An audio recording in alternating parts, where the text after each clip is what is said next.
whatever it takes Wednesday. However, we should do whatever it takes every day, right? However, I do like dedicating one day of the week just to remind ourselves about doing whatever it takes. My name is Victoria Huff. I am the founder of The Happy Executive.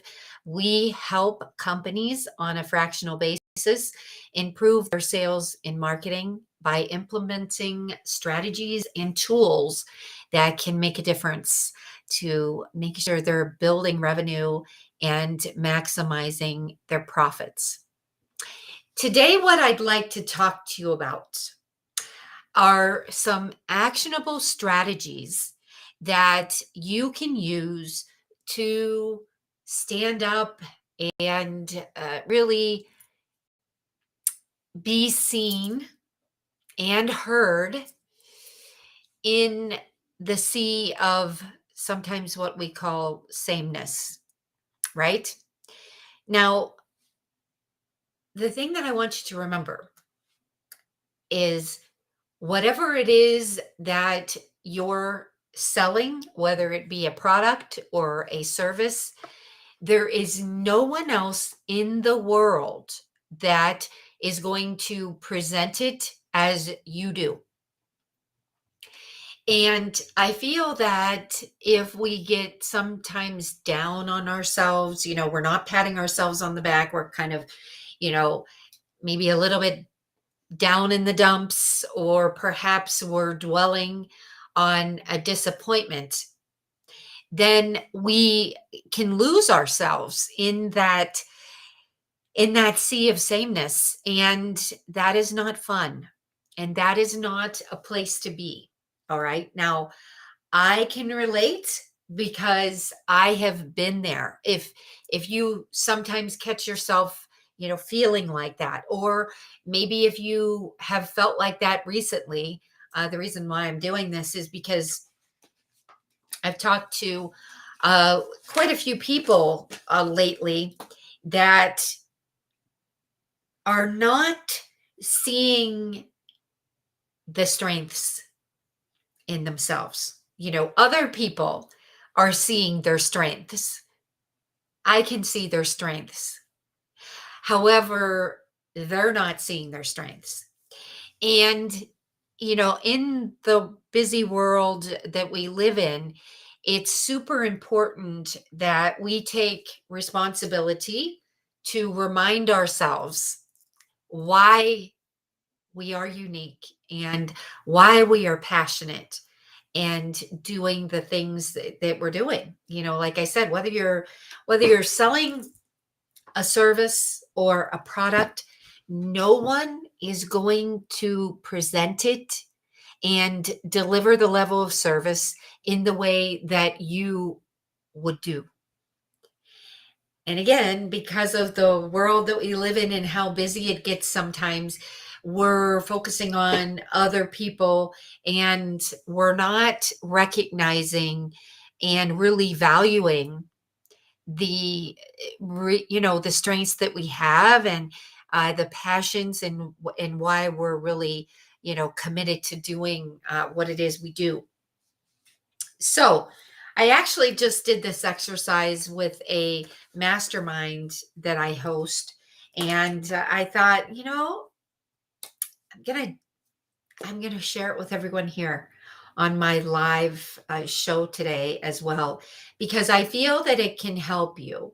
And I truly believe there are a couple people out there today that really need this. Okay. So the first question is, I'm going to ask you, well, first of all, you need get a blank sheet of paper and a pen or a pencil. All right. We're going to actually write this down. Don't type it in your phone, but I'm going to have you take a picture of it. I want you to write it down. All right. So the first question is, please write down your top 3 strengths. Okay. Top 3 strengths. Please write those down. I'll give you a minute. I know we have to kind of move through this. And then if you have questions, certainly put them in the comments or send me a DM. All right. So the first question is, please write down your top 3 strengths. If you have more than those, great, write those down. Whatever comes to your mind, write down. Don't overthink it. Okay? And I know because I've had my share of times of questioning myself and overthinking things. So I can relate if you're there. All right. The next question. Please write down what you're passionate about. Okay? You may have one thing you're passionate about, may have multiple things. Write down what you're passionate about. It could be about, helping people develop it could be helping people develop their mindset. It could be helping people 10x their revenue so that they can execute their exit strategy. Whatever you're passionate about. And a lot of time, if you're sometimes we get kind of stuck and then we're spinning, or we don't know really. Sometimes we might find ourselves like, what are we even doing? But a lot of times our passions stem from some problems that we have had in the past, or perhaps some obstacles, some challenges. And what I found is a lot of times as we overcome those, we figure out a way to get around those. Then, of course, that ignites the passion, the fuel in us, so that if we did it for ourselves, we can certainly do it for others. Right? So write down your passions. The first question was, write down your top 3 strengths. Or if you have more than that, write those down. Second question is, what are you passionate about? And just allow yourself, the pen or the pencil to the paper, just allow yourself to free write what you're passionate about.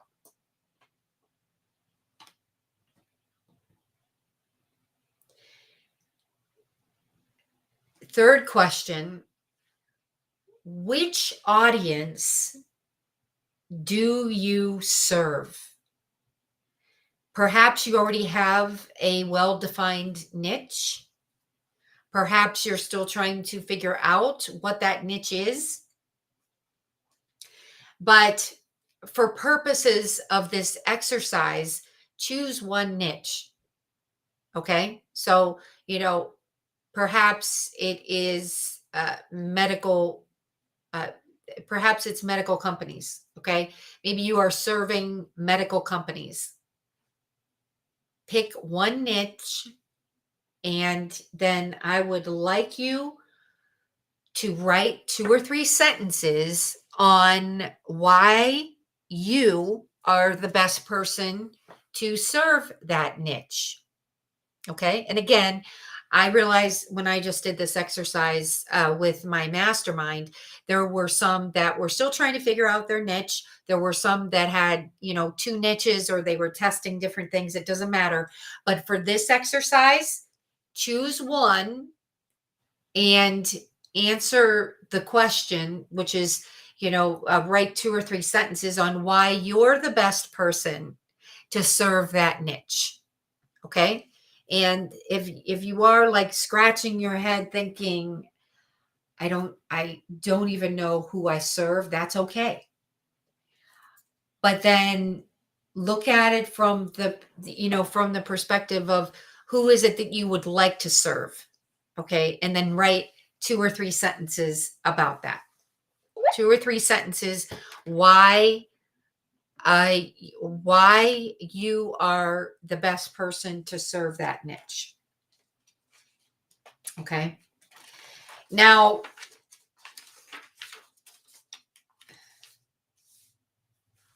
I know that some of you are struggling with this. Okay. And that's okay, because it's, sometimes our biggest challenges, our biggest struggles turn into be our meaningful learning lessons. I think we've all heard the phrase of into a message or a story. So what what I find is very helpful when people go through this exercise is, first of all, it reminds you to pat yourself on your back, because in the busy world that we live in, a lot of us, because we are focused, like I was saying earlier, on, in a lot of cases, everybody else, we need to remind ourselves why we're here. And I feel that, when we refer to, my dog agrees. When we, when, if we have a tendency to get lost in groups, I have had a tendency to get lost in groups before. Uh, Hold on. I think I better shut my door. Okay.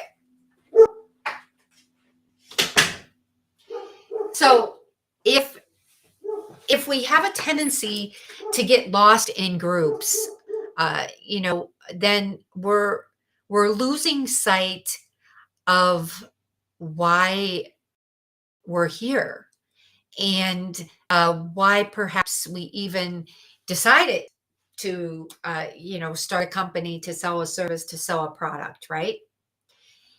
And that is obviously, that is not a good place to be. I mean, we all go through these ebbs and flows, right? uh it's not difficult to sometimes find ourselves dwelling, in disappointment, or perhaps, we are looking at where we are and comparing that to where we want to be. And sometimes, we can catch ourselves dwelling on that disappointment. But what I don't want you to do is to lose sight of your strengths and your passions, and why you started doing what you're doing now. Why did you decide to do that? Obviously it was a passion. It was a skill set. Perhaps you are a known problem solver, solution provider. Perhaps you're a great connector, relationship builder. Don't lose sight, and most importantly, don't overlook those strengths. Because again, I've heard a lot of people feel that, or say that they feel that they are trying to swim in a sea of sameness. And the reality is, I'm here to tell you today that you are not the same. And we all have some unique strengths that, as I said in the beginning, that we offer to our clients and to our colleagues. So no one else can say exactly, can say the same thing that you are seeking to say or convey, right? Everyone is going to say it in their own unique way. And a mentor of mine, made this statement, and it really connected with me. It really hit home. And she said, everything in the world has pretty much all been said before, right? However, what's unique and what's different is the way that you interpret it and the way that you approach it. That's going to make the biggest difference.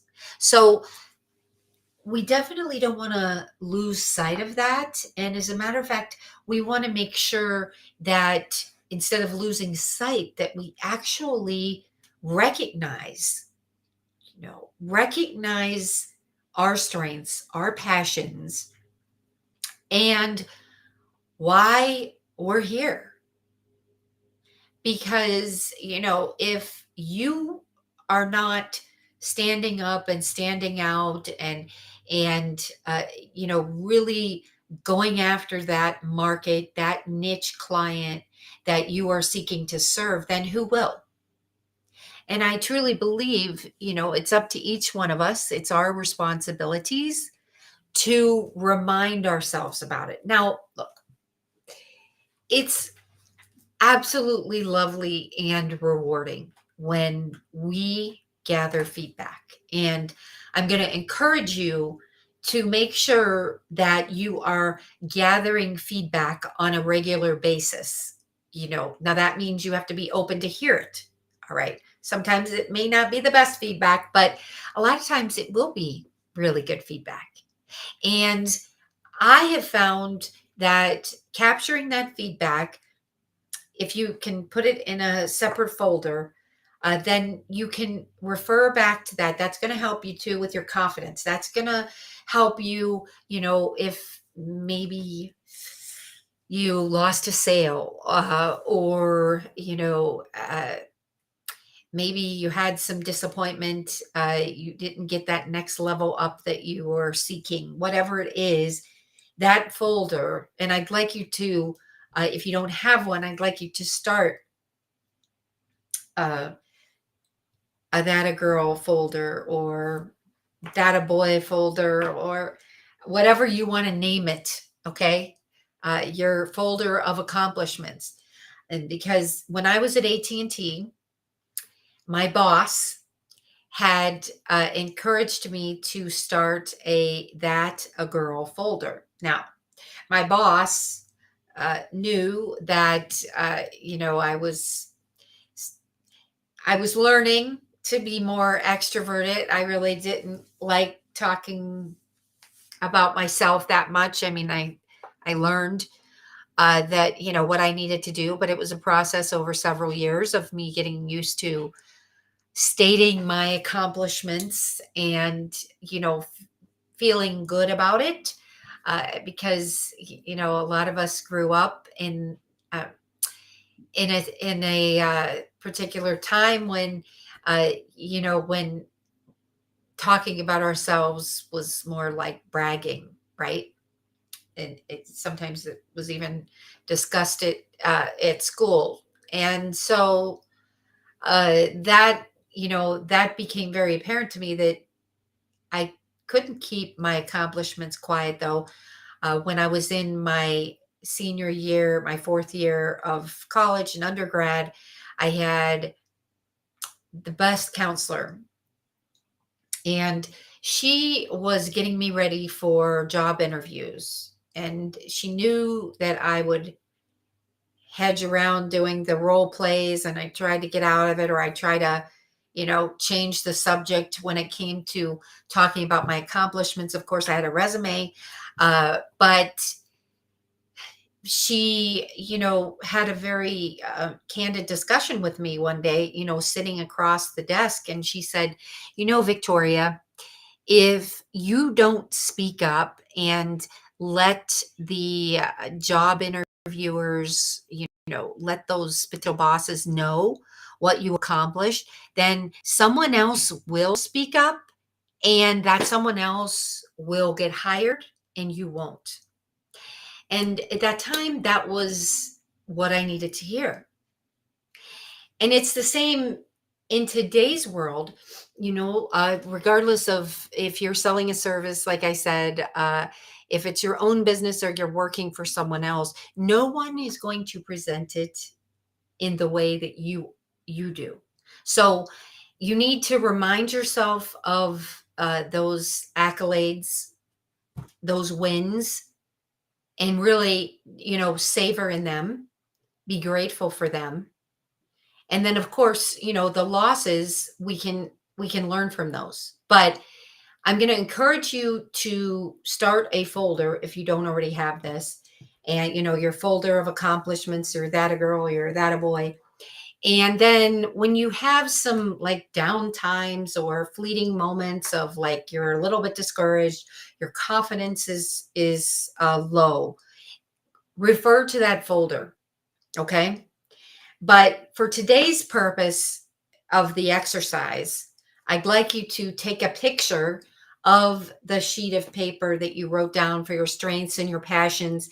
And also those key sentences, the 2 to 3 sentences on why you're the best person to serve that niche. Okay. So take a picture of that white piece of paper and store it in your phone. I like to put a lot of things, I mean, there are lots of apps that you can organize things like Evernote and PDF and all that, but I usually just put mine in notes. I have an iPhone, so I'm sure there's probably something equivalent with Androids. But put that in your notes folder, and we're going to build on that because I will do another segment on this. I may do I may even do a workshop on this because I feel that a lot of people just kind of glaze over what they've accomplished. And then instead of, you know, being able to rise up and serve more, sometimes they feel lost, like I said, in that sea of sameness. It's almost like they're giving up, and we don't want that. Okay, that is not what I want for you. I want you to be able to clearly articulate your strengths, to clearly state your passions, and be able to, with confidence, come up with 2 to 3 statements on why you are the best to serve that particular niche. And in closing, here's a bonus assignment, a bonus action step that you can do. Think about some stories of your strengths, you know, that really clearly like exemplify your strengths. And a lot of these stories can come from feedback that you have received from other clients or colleagues. And so if you choose to do this bonus challenge, just give it some thought, or perhaps even if you are courageous, you can even ask some people for feedback. And you know, and really start collecting that, because like I said earlier, it will help you when, you know, if you're having a little bit of you know, a down moment, or you know, some disappointment, because it's really no one else's responsibility besides yours to be able to really with confidence pick yourself up. Now it's wonderful and we all need support systems. However, it's really up to each one of us to make sure that we are advocating for ourselves, right? And it's like if we are in coaching. I do a lot of sales coaching. If we do not enroll ourselves in the program or in the curriculum that we're teaching, then how do we expect anyone else to enroll in our program?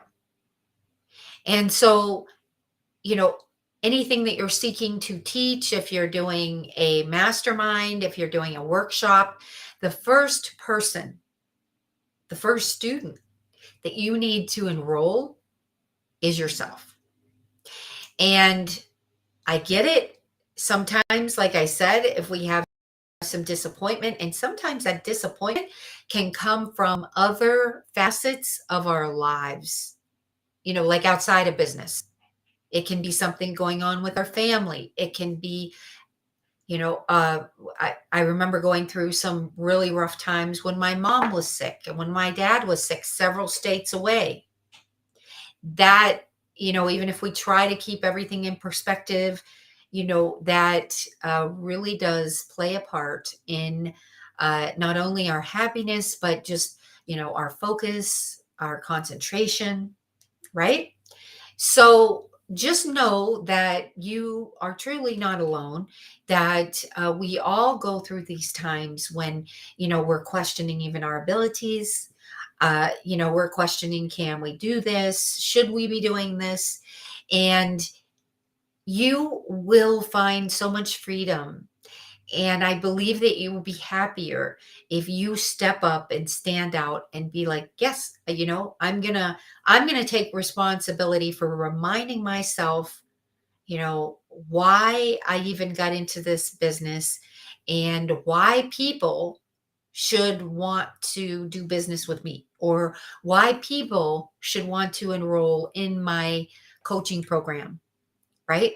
So the first person, the first student, the first client that you need to enroll in your program is you. And then once you enroll yourself, then you need to make sure that you have the tools in place to remind yourself why you're doing that and remind yourself of the passions. So I hope this exercise was helpful. Please let me know in the comments or the DMs. I really believe that we all have something special to offer. And sometimes we need to remind ourselves and each other. Okay. So, excuse me. I'm going to take a drink of tea. So, let me know what you thought of this exercise. And we will continue on another time with this exercise. But I think for now, you have enough to get started, to start that folder, and to remind yourself to pat yourself on your back. Okay.